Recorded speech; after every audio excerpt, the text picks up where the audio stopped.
Hello বন্ধুরা, মিষ্টির home kitchen চ্যানেলে সকলকে জানাই স্বাগত। যারা চ্যানেলটা নতুন দেখছো, চ্যানেলটাকে এখনই সাবস্ক্রাইব করে নিও, আর ভিডিওটা যদি ভালো লাগে একটা লাইক করে নিও। তো আজ আমি বানাবো নিরামিষ শিম আলু বেগুনের তরকারি। তো কিভাবে বানায় তা তোমরা দেখতে থাকো, চলো।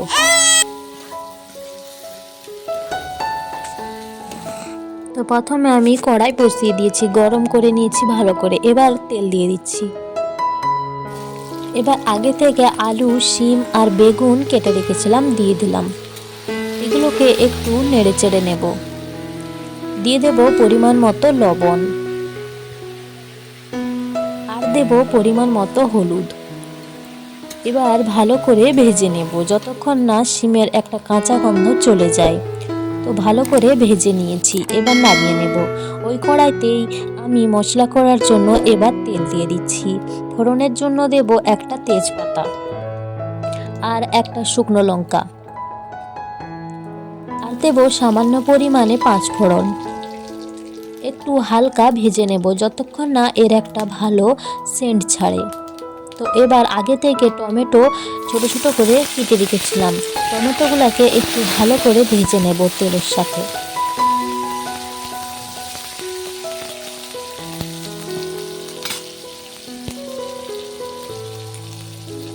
তো টমেটো একটু ভেজে নিয়েছি।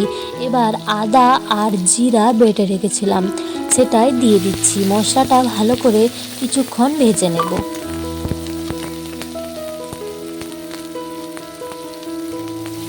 এবার জল দিয়ে দেব কিছুটা।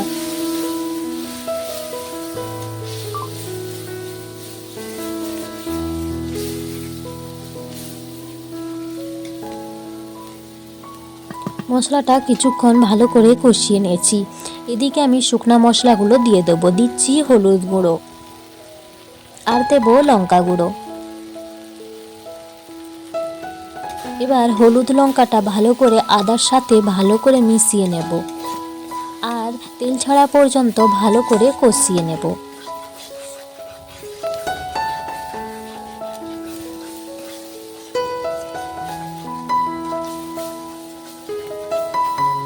তো মশলাটা বেশ কিছুক্ষণ ভালো করে কষিয়ে নিয়েছি, তেলও ছেড়ে দিয়েছে প্রায়। এবার শিম, আলু, বেগুন ভালো করে মিশিয়ে আরও কিছুক্ষণ মশলার সাথে কষিয়ে নেব। তো কিছুটা ধনা পাতা দিয়ে দিলাম এখানে, এতে এর সেন্টটা ভালো আসবে। এবার দিচ্ছি সেদ্ধ করার জন্য পরিমাণ মতো জল। জলটা দিয়ে বেশ কিছুক্ষণ ভালো করে ফুটিয়ে নেব।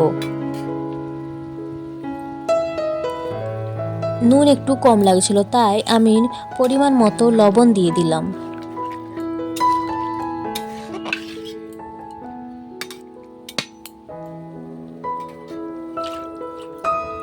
তো এবার আমি ঢাকনা দিয়ে বেশ কিছুক্ষণ সেদ্ধ করে নেব। ঢাকনা দিয়ে প্রায় 5 থেকে 10 মিনিট ফুটিয়ে নিয়েছি। এখানে আমি একটু গরম মশলা বেটে রেখেছিলাম, তো ওই গরম মশলা বাটাটা দিয়ে আরও কিছুক্ষণ নেড়ে চেড়ে ফুটিয়ে নেব।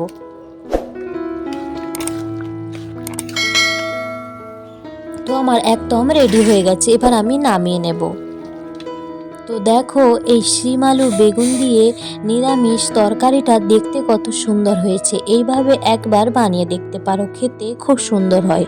তো চলো আবার একটা নতুন রান্না নিয়ে ফিরে আসবো। সবাই ভালো থেকো, সুস্থ থেকো।